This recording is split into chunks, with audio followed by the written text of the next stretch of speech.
السلام عليكم ورحمة الله وبركاته. إن الحمد لله نحمده ونستعينه ونستغفره ونعوذ بالله من شرور أنفسنا ومن سيئات أعمالنا.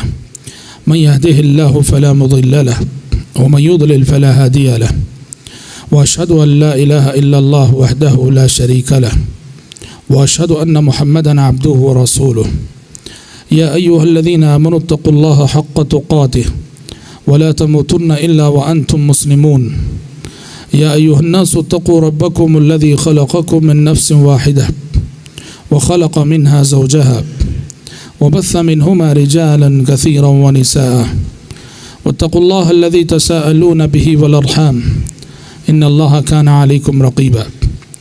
يا أيها الذين آمنوا اتقوا الله وقولوا قولا سديدا يصلح لكم أعمالكم ويغفر لكم ذنوبكم، ومن يطع الله ورسوله فقد فاز فوزا عظيما. أما بعد فإن خير الحديث كتاب الله، وخير الهدي هدي محمد صلى الله عليه وسلم، وشر الأمور محدثاتها، وكل محدثة بدعة، وكل بدعة ضلالة، وكل ضلالة في النار. رب اشرح لي صدري ويسر لي أمري واحلل عقدة من لساني یفقہوا قولی. حضرات گرامی، الحمدللہ پچھلے 9 دنوں سے تذکرہ عشر مبشرہ کے عنوان سے ہم ان اصحاب رسول رضوان اللہ علیہ مجمعین کی سیرتیں سن رہے ہیں جنہیں اللہ کے نبی صلی اللہ علیہ وسلم نے دنیا ہی میں جنت کی بشارتیں سنائی. اور پچھلے 8 محاضرات میں ہم نے خلفائے راشدین کے سلسلے میں ان کی خلافت، ان کے حالات زندگی، ان کے اخلاق، ان کی صفات، ان پہلوؤں سے جو ہے بہت ساری باتیں سنی ہیں. اور سچ کہیں تو حضرات صحابہ کرام رضوان اللہ علیہ مجمعین کی زندگیوں کو پڑھنا، پڑھانا، سننا اور سنانا یہ وقت کی اہم ترین ضرورت ہے. اس لیے کہ اخلاق اور کردار کے جس معیار پہ وہ فائز تھے، اخلاق و کردار کا وہ معیار نہ ان سے پہلے اس زمین پر دیکھا گیا، نہ ان کے بعد اس زمین پر دیکھا جائے گا. آج جس شخصیت کو لے کر میں آپ کی خدمت میں حاضر ہوا ہوں، وہ شخصیت صحابی رسول عبد الرحمن ابن عوف رضی اللہ تعالی عنہ کی ہے. عبد الرحمن ابن عوف رضی اللہ عنہ جو طبقہ صحابہ میں ایک نمایاں اور اونچا مقام رکھتے ہیں، یہ عام الفیل کے ٹھیک 10 سال بعد پیدا ہوئے، یعنی عمر میں آپ صلی اللہ علیہ وسلم سے 10 سال چھوٹے تھے. اور ان کا نام جو ان کے ماں باپ نے اور والدین نے رکھا تھا وہ نام تھا عبد عمر یا عبد الکعبہ. 2 ناموں سے جانے جاتے تھے. ایک نام تھا عبد عمر، عمر کے بندے، اور ایک نام تھا عبد الکعبہ، کعبہ کے بندے. یہ دونوں نام شرعی ناحیے سے غلط ہیں، اس لیے کہ کعبہ کا کوئی بندہ نہیں ہوا کرتا، کعبہ خود مخلوق ہے. عمر خود ایک انسان کا نام ہے. عمر کا بندہ، کعبہ کا بندہ کوئی مخلوق کا بندہ نہیں ہوا کرتا ہے. بندے تو ہم سب خالق کے ہیں، اللہ کے ہیں. اس لیے جب عبد الرحمن ابن عوف رضی اللہ عنہ مشرف و اسلام ہوئے تو پیارے نبی نے خود ان کا نام بدلا، اور پیارے نبی نے ان کا نام بدل کر عبد الرحمن رکھ دیا. اس لیے کہ اللہ تعالیٰ کا محبوب ترین نام ہے، پیارا نام ہے عبداللہ، عبد الرحمن. اور آپ صلی اللہ علیہ وسلم کی یہ سنت تھی، صرف عبد الرحمن ابن عوف کے سلسلے میں نہیں، دوسرے صحابہ کے سلسلے میں بھی.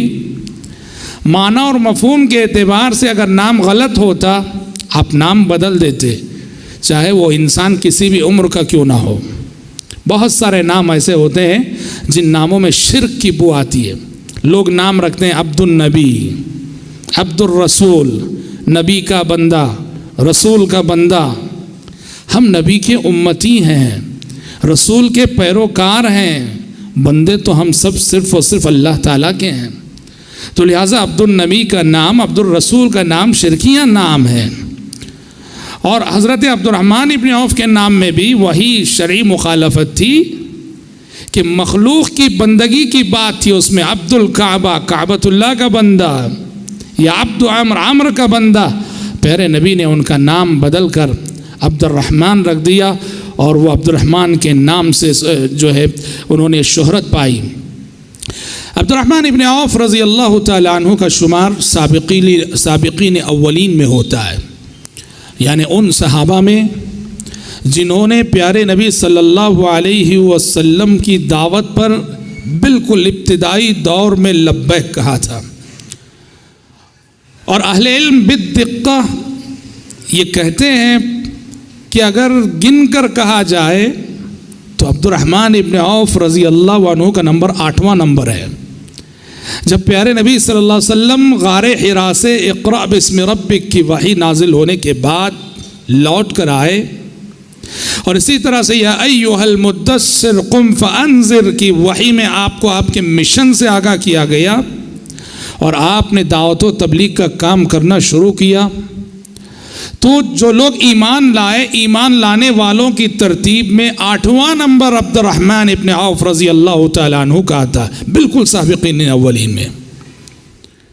اور اللہ کے فضل کے بعد ان کے ایمان لانے کے پیچھے حضرت ابو بکر صدیق رضی اللہ عنہ کی محنت ہے اور کوشش ہے. حضرت ابو بکر صدیق کے سمجھانے پر، ان کے دعوت دینے پر ایمان لائے تھے. بڑے بڑے صحابہ حضرت ابو بکر صدیق رضی اللہ عنہ کی دعوت پر ایمان لائے. تو حضرت عبد الرحمن ابن عوف کی بہت بڑی منقبت یہ ہے کہ یہ سابقین اولین میں سے ہیں، اور یہ وہ شرف ہے جس شرف کے سامنے، جس فضیلت کے سامنے دوسری ساری فضیلتیں ہیں. یہی وجہ ہے، جیسے ہم نے کل کے درس میں بھی آپ کو وہ حدیث سنائی تھی، کسی معاملے میں خالد بن ولید رضی اللہ عنہ اور عبد الرحمن ابن عوف رضی اللہ عنہ میں تکرار ہو گئی، اور خالد بن ولید رضی اللہ عنہ نے عبد الرحمن ابن عوف رضی اللہ عنہ کو برا بھلا کہہ دیا. پیارے نبی صلی اللہ علیہ وسلم نے حضرت خالد کو سمجھایا، کہا کہ میرے جلیل القدر صحابہ جنہوں نے پہل میری تصدیق کی، سب سے پہلے مجھ پر ایمان لائے، ان کو گالی نہ دو، انہیں برا بھلا مت کہو، اس لیے کہ تم میں سے کوئی شخص احد پہاڑ کے برابر سونا خرچ کر لے، میرے صحابہ کے ایک مد کا جو صدقہ، جو جو کی شکل میں انہوں نے دیا تھا، ایک مد جو کے صدقے کے اجر و ثواب کو بھی نہیں پہنچ پاؤ گے، بلکہ آدھے مد کے اجر و ثواب کو بھی نہیں پہنچ پاؤ گے. خالد بن ولید رضی اللہ عنہ صحابی رہتے ہوئے بھی عبد الرحمن ابن عوف کے مقام اور مرتبے کو نہیں پہنچ پائیں گے. کیوں؟ اس لیے کہ خالد بن ولید رضی اللہ عنہ دیر سے مسلمان ہوئے تھے، اور عبد الرحمن ابن عوف رضی اللہ عنہ پہل مسلمان ہوئے تھے. جب صحابی رہتے ہوئے خالد بن ولید عبد الرحمن ابن عوف کے رتبے کو نہیں پہنچ سکتے، تو جو صحابی نہیں ہے وہ صحابی کے رتبے کو کہاں سے پہنچ سکتا ہے؟ سوچ لو. اب ہم میں سے کوئی قیامت تک آنے والا، کوئی کتنا بڑا اللہ کا ولی ہو، وہ حضرت خالد بن ولید کے رتبے کو پہنچنے کی بات بھی سوچ نہیں سکتا، کیونکہ وہ صحابی ہیں. حضرت خالد بن ولید دیر سے اسلام لائے صحیح، اور عبد الرحمن ابن عوف کے مقام کو وہ نہیں پہنچ پائیں گے، اور قیامت تک آنے والے مسلمانوں میں سے کوئی بھی ولی حضرت خالد بن ولید کے مقام کو نہیں پہنچ پائے گا، رضی اللہ عنہم اجمعین. اسلام لانے کے بعد اسلام لانے والوں پر جو آزمائشیں آتی تھیں، وہ آزمائشیں عبد الرحمن ابن عوف پہ بھی آئی رضی اللہ عنہ، اور اسلام کی خاطر انہوں نے قربانیاں دیں. چنانچہ ان کی قربانیوں کا سب سے بڑا ثبوت یہ ہے کہ دونوں ہجرتیں انہوں نے کی. پہلی ہجرت جو مکہ سے حبشہ کی ہوئی تھی، مکہ سے حبشہ کی ہجرت بھی انہوں نے کی، اور پھر حبشہ کے بعد واپس آ کر مکہ سے مدینہ بھی انہوں نے ہجرت کی. اور ہجرت بہت بڑی قربانی ہے. ہجرت کوئی معمولی قربانی نہیں. اپنے وطن عزیز کو چھوڑنا، جس بستی میں پلے ہیں بڑے ہیں اس کو چھوڑنا، گھر بار کو چھوڑنا، کاروبار کو چھوڑنا، رشتہ دار کو چھوڑنا، دوست و احباب کی مجلسوں کو چھوڑنا کوئی معمولی بات نہیں ہوتی. اللہ اکبر. بہت بڑی قربانی ہے ہجرت.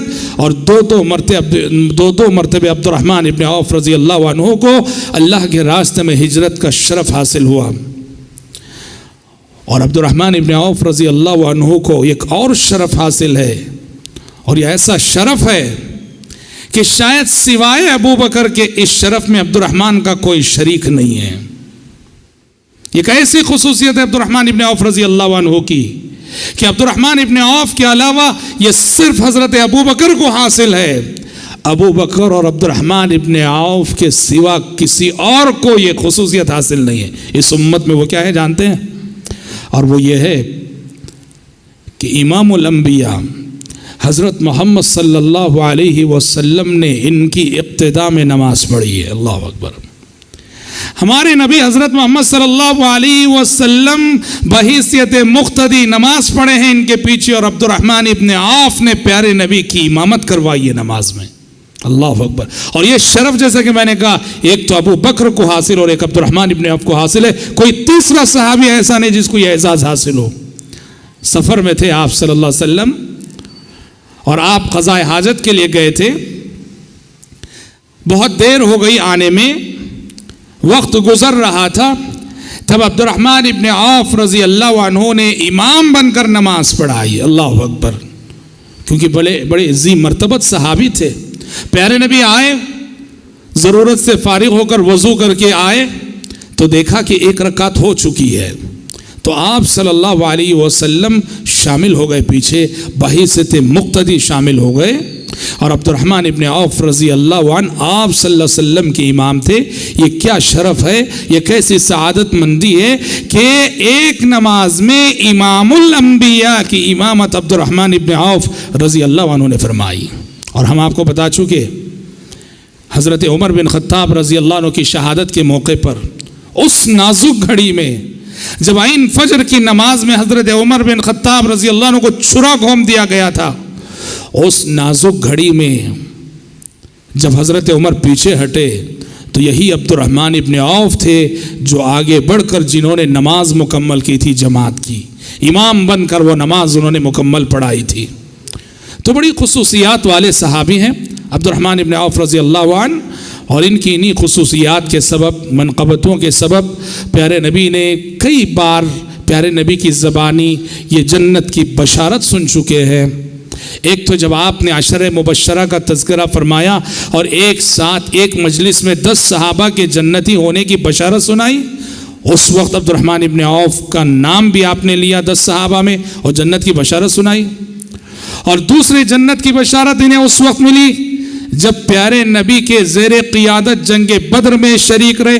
بدری صحابی ہیں اور آپ کو معلوم ہے کہ پیارے نبی کے جو بدری صحابہ تھے اللہ تعالیٰ نے اس دن آسمان سے جھانک کر کہا تھا اے میرے نبی کے بدری ساتھیوں، آج کے بعد جو کرنا ہے کر گزرو، میں نے تمہارے حق میں بخشش لکھ دی ہے، میں نے تمہارے حق میں مغفرت لکھ دی ہے. رب العالمین نے اس دن ان صحابہ کے حق میں جنت واجب کر دی اور جنت کی بشارت سنا دی جو صحابہ کے بدر میں آپ صلی اللہ علیہ وسلم کی قیادت میں لڑے تھے. یہ دوسرا موقع. اور تیسرا موقع جہاں ہم دیکھتے ہیں کہ عبد الرحمن ابن عوف رضی اللہ عنہ کو جنت کی بشارت ملی، مغفرت کی بشارت ملی بیعت الرضوان میں.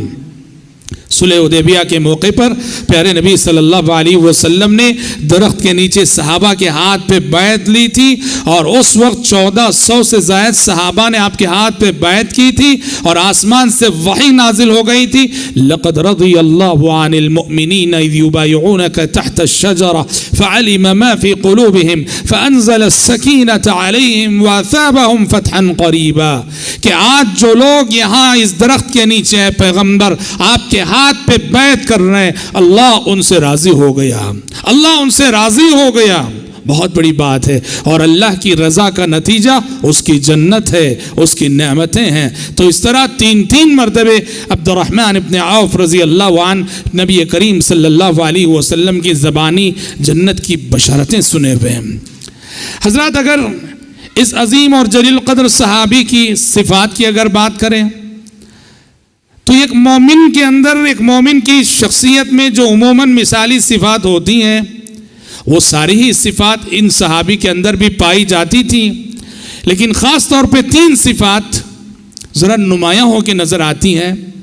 ایک تو ان کی ایمانی قوت، ایمانی طاقت، اور ان کی ایمانی طاقت اور قوت کی شہادت خود پیارے نبی نے دی۔ سارے صحابہ کا ایمان تو مضبوط تھا ہی، لیکن جس صحابی کے حق میں پیارے نبی اپنی زبان سے کہہ دیں اس شخصیت کے ایمان پہ مجھے بھروسہ ہے، اس شخصیت کے ایمان پہ مجھے اعتبار ہے، تو ظاہر بات ہے کہ اس سے بڑی سعادت مندی اور کیا ہو سکتی ہے۔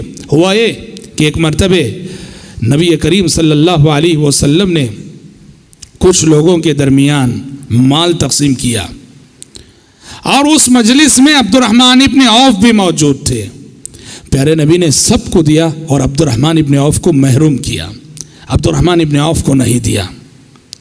عبد الرحمن ابن عوف رضی اللہ عنہ مجلس کے ختم ہونے کے بعد زارو قطار رونے لگے، زارو قطار رونے لگے۔ وہ سمجھ رہے تھے کہ پیارے نبی نے مجلس میں موجود سارے لوگوں کو دیا اور مجھے نہیں دیا، مطلب یہ ہے کہ پیارے نبی کو شاید مجھ سے کوئی شکایت ہے، میرا کوئی کمپلینٹ ہے آپ کے پاس۔ بہت رونے لگے۔ حضرت عمر بن خطاب رضی اللہ عنہ سے ذکر کیا تو حضرت عمر بن خطاب رضی اللہ عنہ نے پیارے نبی کے سامنے یہ ماجرا عرض کیا کہ اے اللہ کے نبی، آپ نے مجلس والوں کو دیا، عبد الرحمن ابن عوف کو محروم کیا۔ عبد الرحمن رو رہے ہیں کہ کہیں ایسا تو نہیں کہ عبد الرحمن کے سلسلے میں کوئی شکایت آپ کے پاس پہنچی ہو۔ پیارے نبی نے کہا کہ عمر نہیں، میں نے عبد الرحمن کو اس لیے محروم کیا ہے کہ مجھے ان کے ایمان پہ پورا بھروسہ ہے۔ اللہ اکبر۔ یہ دیکھو سیرت میں کئی واقعات ایسے ملتے ہیں کہ جو نئے نئے مسلمان آتے تھے، مسلمان ہو کر صحابہ جو کلمہ پڑھ کے اسلام میں آتے تھے، پیارے نبی ان کا دل رکھنے کے لیے، ان کی مدد کرنے کے لیے، اس لیے کہ وہ سب کچھ چھوڑ کے آتے تھے، کہیں ان میں سے کوئی پریشان ہو کر، بے یار و مددگار ہو کر دوبارہ واپس کفر میں جانے کی نہ سوچے، آپ مدد کرتے تھے۔ اس لیے حدیثوں میں آتا ہے اسلام کے حوالے سے پیارے نبی سے جب بھی پوچھا جاتا کبھی آپ نہیں فرماتے تھے، اسلام کے حوالے سے جب بھی آپ سے پوچھا جاتا آپ دیتے تھے۔ تو عبد الرحمن ابن عوف رضی اللہ عنہ کے سلسلے میں آپ نے کہا عبد الرحمن ابن عوف یہ وہ شخصیت ہے کہ مجھے پورا بھروسہ ہے کہ میں انہیں محروم کروں اور انہیں نہ بھی دوں، وہ اپنی ایمان پر مضبوطی سے قائم رہے۔ اور یہ بہت بڑی شہادت ہے۔ مکتب عشق کا انداز نرالا دیکھا ہے، شاعر نے کہا مکتب عشق کا انداز نرالا دیکھا ہے، اس کو چھٹی نہ ملی جس نے سبق یاد کیا۔ حضرت عبد الرحمن ابن عوف رضی اللہ عنہ کی دوسری نمایاں صفت جو ان کی عملی زندگی سے نظر آتی ہے وہ ہے ان کا اخلاص، اللہ کے ساتھ ان کا اخلاص، امت کے حق میں ان کا اخلاص، مسلمانوں کے حق میں ان کا اخلاص، مسلمانوں کی اجتماعیت کے حق میں ان کی تڑپ، ان کا ایثار اور ان کی قربانی۔ اور یہ آپ کہاں دیکھ سکتے ہیں؟ یہ آپ وہاں دیکھیے جب عمر بن خطاب رضی اللہ عنہ نے جب ان سے پوچھا گیا شہادت کے موقع پہ آپ کے بعد ہم کسے خلیفہ بنائیں، عمر بن خطاب رضی اللہ عنہ نے کیا کیا تھا؟ 6 افراد کی ایک کمیٹی بنا دی تھی، کہا کہ خلیفہ ان 6 افراد میں سے کوئی ہوگا، یہ 6 افراد آپس میں مشورہ کریں اور آپس میں مشورہ کر کے کسی کو خلیفہ منتخب کریں۔ آپ دیکھیے اس موقع پہ عبد الرحمن ابن عوف رضی اللہ عنہ خلافت سے دستبردار ہوتے ہیں، کہتے ہیں کہ مجھے نہیں چاہیے، میں خلیفہ بننا نہیں چاہتا۔ ایک تو خلافت سے خود دستبردار ہوتے ہیں اور پھر حکمت عملی کے ذریعے سے اس مسئلے کو حل کرتے ہیں، اور بقیہ لوگوں میں سے کون خلیفہ ہوگا، کیسے ہوگا، یہ سارے مراحل طے کیے عبد الرحمن ابن عوف رضی اللہ عنہ نے۔ جب اور 3 صحابہ بھی عبد الرحمن ابن عوف کی طرح دستبردار ہو گئے، حضرت طلحہ بھی، زبیر بھی، سعد بن ابی وقاص بھی رضی اللہ عنہ اجمعین، وہ سب دستبردار ہو گئے، تو عبد الرحمن ابن عوف رضی اللہ عنہ انہوں نے کہا کہ اب میں بھی دستبردار ہوتا ہوں، اور عثمان اور علی باقی رہ گئے تھے رضی اللہ عنہما. دونوں سے بات کی, لوگوں سے مشورہ کیا, اور لوگوں کا رجحان حضرت عثمان کی طرف تھا, تو حضرت عثمان کو انہوں نے کہا کہ وہ خلیفہ بنیں گے اور ان کی خلافت کا اعلان کیا. یہ کوئی معمولی بات نہیں کہ انسان کے سامنے کرسی حاصل کرنے کا موقع ہو, خلیفہ بننے کا موقع ہو, حکومت کرنے کا موقع ہو, اور وہ کہے کہ مجھے کرسی نہیں چاہیے, مجھے حکومت نہیں چاہیے, مجھے اقتدار نہیں چاہیے. دنیا میں سب سے خطرناک نشہ کرسی کا نشہ ہے. دنیا میں سب سے خطرناک نشہ اقتدار کا نشہ ہے. ایک بادشاہ, ایک حکمران اپنی کرسی بچانے کے لیے وہ لاکھوں انسانوں کا خون کرتا ہے. محض کیا؟ اپنی کرسی بچانا ہے, اپنی حکومت بچانا ہے. انسان کے اندر, ہر انسان کے اندر عہدے کی طلب رکھ دی گئی ہے.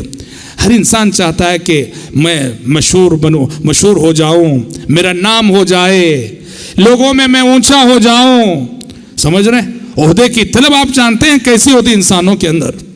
ایسے میں عہدے سے دستبردار ہونا, حالانکہ کوشش کریں تو شاید مل سکتا ہے عہدہ, ایسے میں عہدے سے دستبردار ہونا, یہ فیصلہ وہی شخص کر سکتا ہے اور وہی دستبردار ہو سکتا ہے جس کے اندر اللہ کا خوف ہو, اخلاص ہو, تڑپ ہو, ایثار و قربانی کا جذبہ ہو.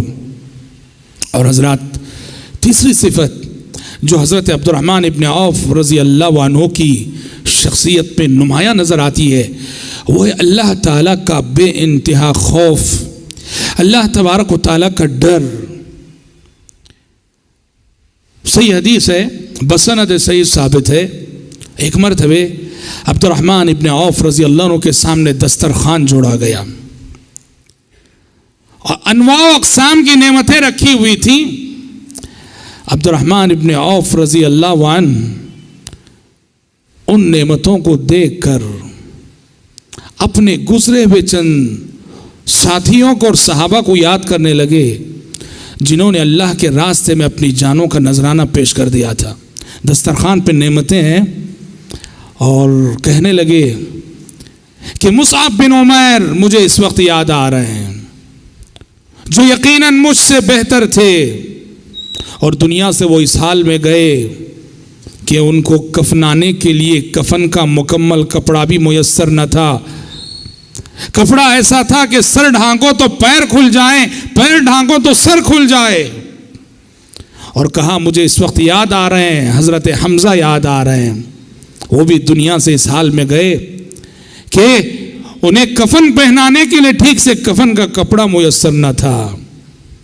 ان لوگوں نے اللہ کے راستے میں قربانیاں دیں اور دنیا سے اس حالت میں گئے کہ کفن کا کپڑا میسر نہیں. لیکن ہم ہیں کہ ہم نے دنیا کو خوب پرتا, خوب استعمال کیا, دنیا خوب پائی ہم نے. مجھے ڈر لگتا ہے کہ کہیں ایسا تو نہیں کہ اللہ تعالیٰ میری نیکیوں کا بدلہ مجھے دنیا ہی میں تو نہیں دے رہا ہے. یہ کہہ کے زار و قطار رونے لگے, زار و قطار رونے لگے. یہ دیکھو ایک چیز ہے, یہ وہ صحابہ ہیں جنہیں جنت کی بشارت مل چکی ہے, جنت کی خوشخبری مل چکی ہے, یہ ایک بار نہیں کئی بار مل چکی ہے. دیکھو جنت کی خوشخبری پانے کے باوجود کبھی زندگی میں کہیں آپ نہیں دکھا سکتے ان کے اندر یہ تکبر, یہ غرور کہ میں جنتی, میں جنتی, میں جنتی. اللہ کی قسم نہیں. جیسے آج ہمارے اندر یہ مزاج دیکھنے کو ملتا ہے, ایسے مطمئن ہیں جیسے کہ ہماری جیبوں میں جنت کا ٹکٹ رکھا ہوا ہو. من کان باللہ اعرف کان بھی اخوف. جنت کی بشارت پائے ہوئے لوگ اور اللہ کو یاد کر کے اللہ کے خوف سے کتنے آنسو بہاتے ہیں. اور صحیح معنوں میں جیسے ابھی میں نے سلف کا قول پڑھا, من کان باللہ اعرف کان بھی اخوف. جو اللہ کو جس قدر جانے گا, پہچانے گا, وہ اسی قدر اللہ سے ڈرنے والا ہوگا. اللہ کے عذاب سے وہی بے خوف اور مطمئن رہے گا جسے اللہ کی معرفت حاصل نہ ہوگی. جو اللہ کی معرفت جسے جس قدر زیادہ حاصل ہوگی وہ اسی قدر اللہ سے ڈرنے والا ہوگا. بھائیو, اس بات پہ بار بار سوچو, ہزار بار سوچو کہ پیارے نبی کی زبانی جنت کی بشارت پائے ہوئے لوگ اپنے آپ اخروی انجام کو لے کر کتنے فکر مند ہوتے تھے اور کتنے آنسو بہاتے تھے, کتنا تڑپتے تھے. کتنی بڑی بات ہے. اور حضرات عبد الرحمن ابن عوف رضی اللہ عنہ کی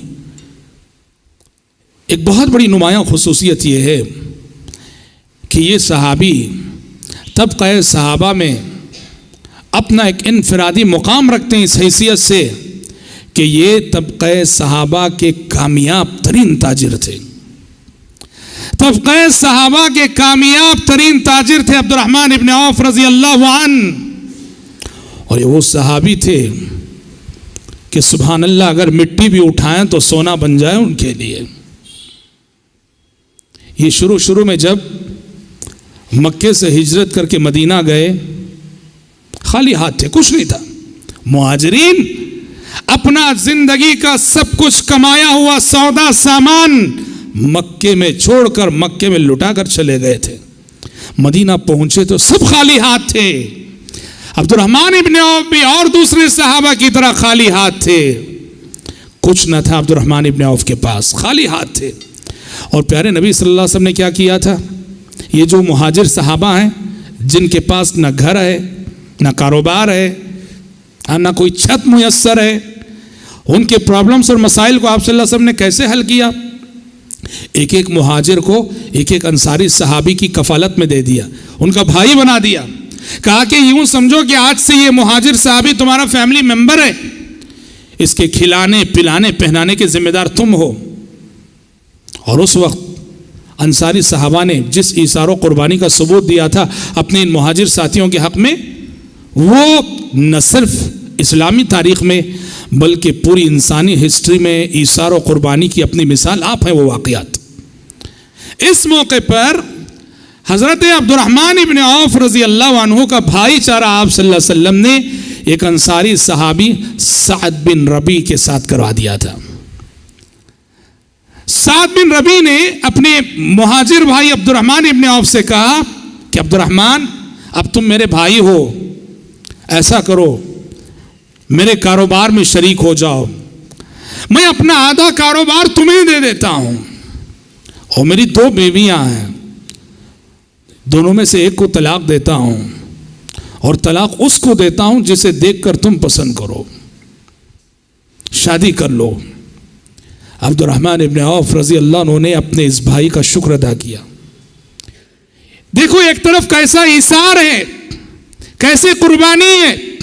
اللہ اکبر. تھوڑی دیر کے لیے مال کی حد تک, کاروبار کی حد تک بات سمجھ میں آتی ہے, لیکن جذباتی بات اور جذباتی پہلو یہ ہے اس میں.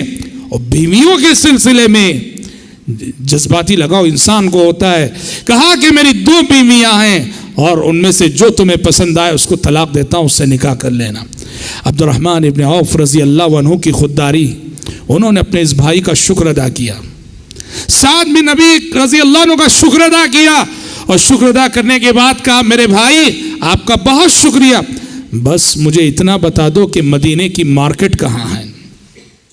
سعد بن ربیع رضی اللہ عنہ نے لے گئے. مدینے کا مشہور مارکیٹ تھا, سوق بنو قینقاع کہا جاتا تھا.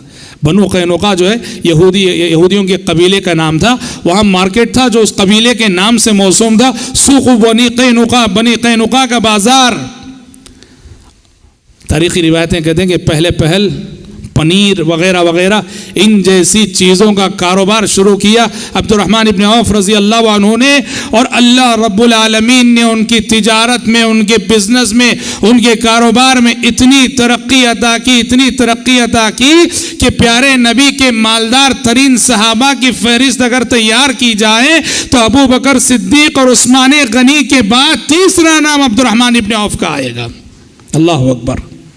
کتنی بڑی بات ہے. اور اندازہ کرو ان کی دولت کا, یعنی کتنا کمائیں یہ. جب حضرت عبد الرحمن ابن عوف رضی اللہ عنہ کی وفات ہوئی تو ان کا جو چھوڑا ہوا مال تھا اس میں سے ان کی 4 بیویاں تھیں. ایک ایک بیوی کو 80,000 درہم جو ہے ملے تھے میراث میں. اور آپ کو معلوم ہے کہ بیوی کو کتنا ملتا ہے, اولاد ہو تو 8واں حصہ ملتا ہے, اور یہی 8واں حصہ انسان کی جتنی بیویاں ہوں گی اس میں تقسیم ہوگا. اگر عبد الرحمن ابن عوف کی ایک ایک بیوی کو 80,000 درہم ملے ہیں تو مطلب یہ ہوا کہ 4 80 کا مطلب یہ ہوا 3,20,000. گویا عبد الرحمن ابن عوف رضی اللہ عنہ کے چھوڑے ہوئے مال کا 8واں حصہ تھا 3,20,000 درہم. تو کل مال کتنا ہو گیا؟ 25 لاکھ درہم سے زائد. 25 لاکھ درہم کوئی معمولی رقم نہ تھی، بہت بڑی رقم. 25 لاکھ درہم جو ہے چھوڑ گئے عبد الرحمن ابن عوف رضی اللہ عنہ. اور اس کے علاوہ علامہ ابن عبد البر کہتے ہیں جانوروں میں عبد الرحمن ابن عوف رضی اللہ عنہ کی جب وفات ہوئی ان کے پاس 1000 گھوڑے 1000 اونٹ تھے، 1000 اونٹ تھے، 3000 بکریاں تھیں، 100 گھوڑے تھے. یہ ان کا طریقہ تھا. جب وفات ہوئی، انتقال ہوئی تو اتنا مال وہ چھوڑ گئے تھے. پتہ چلا میرے بھائیوں یہاں ایک بہت بڑا سبق مجھے بھی، آپ کو بھی، ہم سب کو لینا ہے. وہ سبق کیا ہے؟ وہ سبق یہ ہے کہ عام طور پر اسلامی تعلیمات کو ایسے پیش کیا جاتا ہے کہ بسا اوقات سننے والے کو یوں لگتا ہے کہ اسلام صرف غریبوں اور فقیروں کا مذہب ہے، اس میں مالداروں کو کوئی مقام نہیں اور مالداروں کی کوئی جگہ نہیں. اور میں سمجھتا ہوں کہ اس میں علماء کا بھی قصور ہے کہ جب بھی مال کی بات آتی ہے تو ہمیشہ مذمت کے پہلو ہی سے بات کرتے ہیں اور مالداروں کی مذمت ہی کرتے ہیں. نہیں، ایسی بات نہیں. اسلام کمانے سے روکتا نہیں، ترقی کرنے سے روکتا نہیں. اسلام یہ کہتا ہے مال کماؤ، ترقی کرو، بزنس کرو، کاروبار کرو، بڑے سے بڑے تاجر بنو. ہاں، مال کے جو فتنے ہیں ان فتنوں سے آگاہ رہو، اس کی محبت کو دل پہ غالب آنے نہ دو. اللہ اور اس کے رسول کی محبت ہمیشہ مال کی محبت پہ غالب رہے، اور مال میں واجب ہونے والے حقوق ادا کرتے رہو. حقوق ادا کرتے ہوئے، مال کے فتنوں سے بچتے ہوئے تم جتنے بڑے کاروباری بننا چاہو، بزنس مین بننا چاہو، بن سکتے ہو. اور بلکہ یہ پیارے نبی صلی اللہ علیہ وسلم تو فرماتے ہیں اگر یہ مال کسی نیک انسان کے ہاتھ میں ہو تو آپ فرماتے ہیں نعم المال الصالح للرجل الصالح، نعم المال الصالح للرجل الصالح. کہ مال اگر نیک انسان کے ہاتھ میں ہو تو دنیا کی بہت بڑی نعمت ہے، یہ دنیا کی بہت بڑی دولت ہے. یہ تو صحابہ کے درمیان عبد الرحمن ابن عوف رضی اللہ عنہ جیسے مالدار صحابہ کا وجود اس بات کا ثبوت ہے کہ اسلام کاروبار کرنے سے، بزنس کرنے سے، مال کمانے سے ہرگز روکتا نہیں ہے، ہرگز منع نہیں کرتا ہے. قدم قدم پر اسلام کی ترقی میں مال کا بھی بڑا کردار ہوتا ہے، مال کا بھی بڑا حصہ ہوتا ہے. مال روز اول سے دیکھو مکی زندگی میں پیارے نبی صلی اللہ علیہ وسلم، شروع میں حضرت خدیجہ رضی اللہ عنہ کا مال، مدنی زندگی میں ابو بکر صدیق رضی اللہ عنہ کا مال، اور قرآن مجید پڑھتے چلے جاؤ کتنے جگہ قرآن کہتا ہے اپنے مال کے ذریعے سے اپنے مال کو اللہ کے راستے میں خرچ کرو، خرچ کرو. تو لہٰذا ایسی بات نہیں ہے کہ اسلام صرف غریبوں کا مذہب ہے، فقیروں کا مذہب ہے، ایسا نہیں ہے. اللہ تبارک و تعالیٰ کی حکمت ہے، اس کی مشیت ہے. اس نے اپنے بعض بندوں کو غریب بنایا، بعض بندوں کو امیر بنایا. یہ دونوں کا امتحان امیر کے سامنے غریب کو پیدا کر کے، غریب کے سامنے امیر کو پیدا کر کے اللہ تبارک و تعالیٰ بندوں کا امتحان آپس میں ایک دوسرے سے لے رہا ہے. عبد الرحمن ابن عوف رضی اللہ عنہ جہاں ایک طرف مالدار صحابی تھے تو جتنا مال اور جتنی دولت ان کے پاس تھی اللہ نے اس بندے کو ویسا ہی دل عطا کیا تھا. بڑے دلدار صحابی تھے، بڑے فیاض صحابی تھے، اور وہ صحابی تھے کہ جن کے سلسلے میں، جن کی جود و سخا کی تعریف میں آسمان سے آیتیں نازل ہوتی تھیں. سورہ توبہ کی آیت ہے الذين يلمزون المتطوعين من المؤمنين في الصدقات والذين لا يجدون الا جهدهم فيسخرون منهم سخر الله منهم ولهم عذاب اليم. ہوا یہ کہ ایک مرتبہ عبد الرحمن ابن عوف رضی اللہ عنہ نے اپنا آدھا مال صدقے میں دے دیا، اور اس وقت آدھا مال 4000 دینار، دینار سونے کا ہوتا ہے، درہم چاندی کا ہوتا تھا. 4000 دینار جو ان کے کل سرمایہ اور کیپٹل کا نصف حصہ تھا اللہ کے راستے میں صدقہ کر دیا. جب اتنا بڑا مال انہوں نے صدقہ کیا، یہ منافقین جو خود تو عمل نہیں کرتے تھے اور عمل کرنے والوں پہ تانے دیتے تھے، تبصرے کرتے تھے، منافقین کہنے لگے ارے یہ عبد الرحمن ابن عوف تو ریاکار ہے، یہ تو دکھاوا کرنا چاہتا ہے، یہ تو شہرت پانا چاہتا ہے. اور اگر کوئی صحابی، غریب صحابی، نادار صحابی تھوڑا اگر لا کے دیتے، کہتے کہ اللہ تعالیٰ کو اس رقم کی کیا ضرورت ہے، کم دو تو بھی مشکل، زیاد دو تو بھی مشکل۔ تو جب حضرت عبد الرحمن ابن عوف رضی اللہ عنہ کے اس بڑے صدقے پر منافقین طعنہ دینے لگے تو آسمان سے وحی آ گئی، الذین یلمزون المتطوعین من المؤمنین فی الصدقات، یہ منافقین جو طعنہ دیتے ہیں میرے ان بندوں کو جو بندے کے خوش دلی سے میرے راستے میں خرچ کر رہے ہیں۔ امام طبری روایت کرتے ہیں کہ یہ آیت عبد الرحمن ابن عوف رضی اللہ عنہ کے بارے میں نازل ہوئی جب انہوں نے 4000 دینار کا بڑا صدقہ اللہ کے راستے میں دیا تھا۔ اور حضرات عبد الرحمن ابن عوف رضی اللہ عنہ اتنے دلدار صحابی، ان کا فیض اتنا عام تھا، ان کے مال سے لوگوں کو اتنا فائدہ ہوتا تھا۔ طلحہ بن عبداللہ بن عوف فرماتے ہیں، امام ذہبی نے سیر اعلام النبلاء میں ذکر کیا ہے، کہا کہ عبد الرحمن ابن عوف تو وہ انسان ہیں، عبد الرحمن ابن عوف تو وہ انسان ہیں کہ سارے مدینے والوں پہ ان کا احسان ہے، سارے مدینے والوں پہ ان کا احسان ہے۔ مدینے میں جتنے لوگ موجود ہیں عبد الرحمن ابن عوف سب پہ خرچ کرتے ہیں۔ چنانچہ فرماتے ہیں طلحہ بن عبداللہ بن عوف، میں نے دیکھا کہ مدینے میں 3 قسم کے لوگ ہیں جنہیں عبد الرحمن ابن عوف دیتے ہیں۔ کہا کہ 1/3 بولتے ہیں 1/3، 1/3 لوگ ہیں جنہیں عبد الرحمن قرض دیتے ہیں، انہیں قرض کی ضرورت ہے، قرض دیتے ہیں۔ اور مدینے کی ایک دوسری تہائی آبادی ایسی ہے جو قرض لے چکی ہے، عبد الرحمن اپنے پیسوں سے ان کا قرض چکاتے ہیں۔ اور مدینے کی تیسری 1/3 آبادی ایسی ہے کہ عبد الرحمن ابن عوف رضی اللہ عنہ انہیں بطور ہدیہ دے کر نواز کر ان پہ احسان کرتے ہیں۔ کہا میں نے دیکھا کہ سارے مدینے والوں پہ عبد الرحمن ابن عوف کا احسان ہے اور ان کی کرم فرمائیاں ہیں۔ اللہ اکبر۔ اور حضرات ایک چیز جو حضرت عبد الرحمن ابن عوف رضی اللہ عنہ کے خرچ میں، ان کے معیار انفاق میں نظر آتی، وہ کیا ہے؟ پیارے نبی کی ایک تعلیم تھی جو آپ نے مختلف صحابہ کو دی تھی، وہ یہ کہ جو معاشرے کے نیک لوگ ہوتے ہیں، صالح لوگ ہوتے ہیں، متقی لوگ ہوتے ہیں، ان کو دو اور ان کو نوازو۔ آپ نے ایک صحابی سے کہا لا یأکل طعامک الا تقی، تمہارے دسترخوان پہ بیٹھ کر کھائے تو متقی انسان کھائے، متقی انسان تمہارا کھانا کھائے۔ پیارے نبی نے ترغیب دلائی کہ معاشرے کے جو اہل فضل ہوتے ہیں انہیں کھلاؤ، انہیں نوازو۔ عبد الرحمن ابن عوف کو دیکھیے، عبد الرحمن ابن عوف رضی اللہ عنہ اس تعلیم کا بہت لحاظ رکھتے تھے۔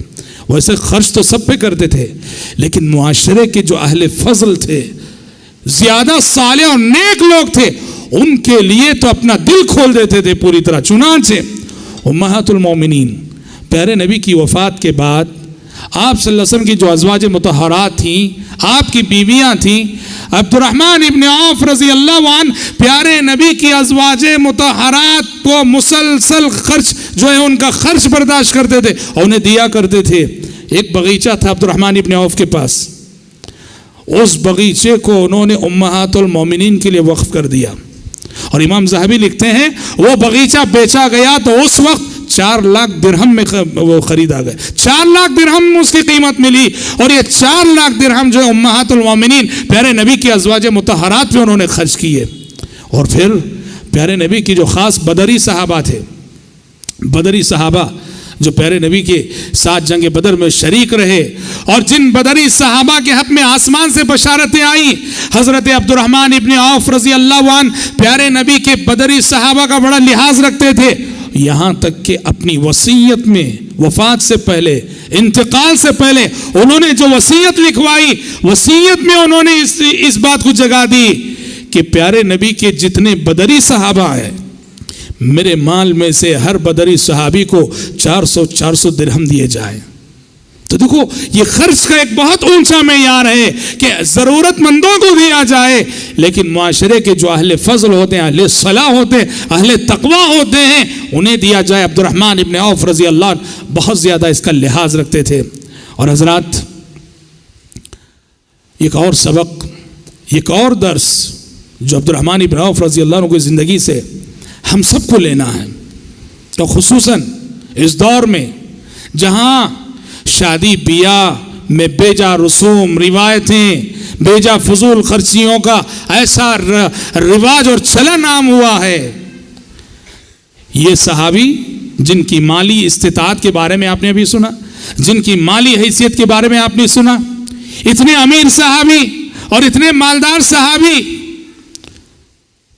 پیارے نبی نے ایک مرتبہ دیکھا کہ ان کے لباس پر رنگ لگا ہوا ہے، زعفران لگا ہوا ہے۔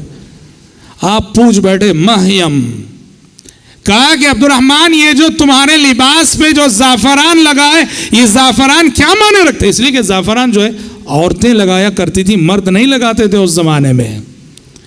عبد الرحمن ابن عوف رضی اللہ عنہ کے لباس میں زعفران لگا ہے جو کہ عورت کی خوشبو ہے۔ پیارے نبی پوچھ بیٹھے مہیم، کیا بات ہے تمہارے لباس پہ میں زعفران دیکھ رہا ہوں؟ عبد الرحمن ابن عوف رضی اللہ عنہ نے کہا اللہ کے نبی بات دراصل ہے کہ میں نے شادی کر لی، میری شادی ہوئی، ابھی میری شادی ہوئی ہے۔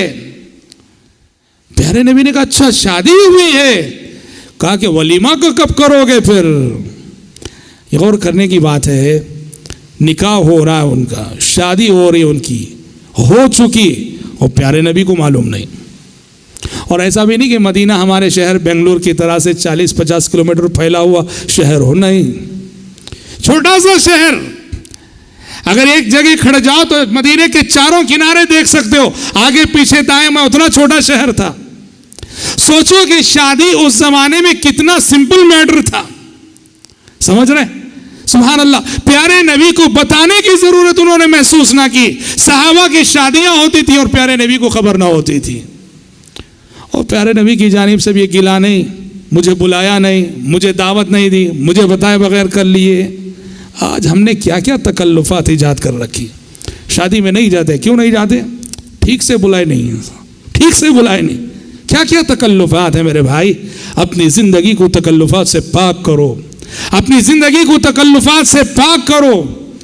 وما انا من المتکلفین، قرآن کہتا ہے اے پیغمبر آپ صاف کہہ دیجئے کہ میں تکلف کرنے والوں میں سے نہیں ہوں۔ شادی بہت سادی تھی اس زمانے میں۔ عبد الرحمن ابن عوف جیسے امیر صحابی جو شادی کرتے ہیں اور پیارے نبی کو خبر نہیں، تو پیارے نبی نے کہا کہ اولم ولو بشاہ، اولم ولو بشاہ، کہا کہ تب تو عبد الرحمن اب تمہیں ولیمہ کرنا پڑے گا، بھلے سے ایک بکری ذبح کر کے صحیح ولیمہ کرو۔ بہت بڑا سبق ہے جو شادی بیاہ جیسی کاروائیوں میں سادگی کی تعلیم دیتا ہے، یہ واقعہ جو عبد الرحمن ابن عوف رضی اللہ عنہ کی زندگی سے تعلق رکھتا ہے۔ حضرات، عبد الرحمن ابن عوف رضی اللہ عنہ ایک مثالی زندگی گزارنے کے بعد دنیا سے رخصت ہوئے، اور دنیا سے رخصت ہونے سے پہلے وفات کے وقت عبد الرحمن ابن عوف رضی اللہ عنہ کے وفات سے ذرا پہلے، اور اگر بدقہ اگر کہیں تو وفات سے 1 مہینہ پہلے، عبد الرحمن ابن عوف رضی اللہ عنہ کے ساتھ ایک واقعہ پیش آیا۔ واقعہ کیا ہے؟ بیمار تھے، مرض الموت میں مبتلا تھے۔ اچانک یہ ہوا کہ غشی طاری ہو گئی، غشی طاری ہو گئی، بے ہوشی کی کیفیت طاری ہو گئی۔ گھر والے سمجھ اٹھے کہ انتقال ہو گیا ہے، روح قبض ہو گئی ہے۔ اب روح قبض ہو گئی سمجھ کر گھر والے تجہیز و تکفین کی تیاری کرنے لگے۔ تھوڑی دیر بعد عبد الرحمن ابن عوف رضی اللہ عنہ کو ہوش آئی، آنکھ کھولی، آنکھ کھول کے کہا اللہ اکبر، اللہ کی کبریائی بیان کی، اور کہا اپنے گھر والوں سے کہ ابھی مجھ پہ جو غشی طاری ہوئی، میری آنکھ بند ہوئی تو میرے ساتھ عجیب و غریب ماجرا ہوا۔ میرے پاس 2 افراد آئے، میرے پاس 2 افراد آئے، کون تھے؟ فرشتے تھے حقیقت میں۔ 2 افراد آئے اور کہنے لگے چلو ہم تمہیں اس اللہ کے دربار میں لے جا رہے محاکمے کے لیے، تمہارے فیصلے کے لیے، جو اللہ کے عزیز زبردست غالب حکمت والا ہے۔ جب ان دونوں نے یہ کہا تو ایک تیسرے فرد نے کہا، وہ بھی فرشتہ تھا، ان دونوں سے کہا کہ نہیں، اس شخص کا شمار تو ان خوش نصیبوں میں ہوتا ہے کہ اس کے حق میں خوش نصیبی اور سعادت مندی اس وقت لکھ دی گئی جب یہ ماں کے پیٹ میں تھا، یہ تو خوش نصیب انسان ہے۔ اس کے بعد آنکھ کھل گئی تو حضرات عبد الرحمن ابن عوف رضی اللہ عنہ، اور ایسا واقعہ دوسرے صحابہ کے ساتھ بھی پیش آیا، غالباً عبداللہ بن رواحہ رضی اللہ عنہ تھے، عبداللہ بن رواحہ رضی اللہ عنہ، ان کے ساتھ بھی ایسے ہی کہ موت سے پہلے ان پر غشی طاری ہوئی، اور جیسے غشی طاری ہوئی بے ہوش ہوئے، ان کی بہن چلا چلا کے رونے لگی، اپنے بھائی کے اوصاف ذکر کر کے، کہلے کہ تم ایسے تھے، تم ویسے تھے، میرا سہارا تھے، میرا سب کچھ تھے، تم چلے گئے۔ بعد میں ہوش میں آئے صحابی اور کہنے لگے تم نے جب بھی یہ کہا کہ تم ایسے تھے، تم ویسے تھے، مجھے ڈانٹ کر پوچھا گیا کہ کیا واقعی تم ایسے تھے کیا تم واقعی تم ایسے تھے کیا؟ وصیت کی بات میں عبداللہ بن رواحہ نے کہ اگر میری وفات ہو جائے تو ہرگز ہرگز رونا مت۔ انسان موت کے قریب رہتا ہے، مرض الموت میں رہتا ہے، تو جو موت کے فرشتے رہتے ہیں، موت کے فرشتوں سے قریب ہو جاتا ہے، موت کے فرشتے اس سے قریب ہو جاتے ہیں، اور جس طرح سویا ہوا انسان خواب دیکھتا ہے، موت سے پہلے اس طرح غشی طاری ہو کر کبھی کبھار انسان ایسی کیفیتوں سے گزرتا ہے، کبھی کبھار انسان ایسی کیفیتوں سے گزرتا ہے۔ تو عبد الرحمن ابن عوف رضی اللہ عنہ کے ساتھ بھی یہ ماجرا ہوا اور یہ کیفیت ہوئی، اور اس کے بعد تقریباً 1 مہینہ زندہ رہے، اور 1 مہینے کے بعد حضرت عبد الرحمن ابن عوف رضی اللہ عنہ اس دنیا سے کوچ کر گئے، وفات پا گئے۔ سن 32 ہجری 30/2 ہجری میں عبد الرحمن ابن عوف رضی اللہ عنہ داغ مفارقت دے گئے، دنیا سے رخصت ہو گئے۔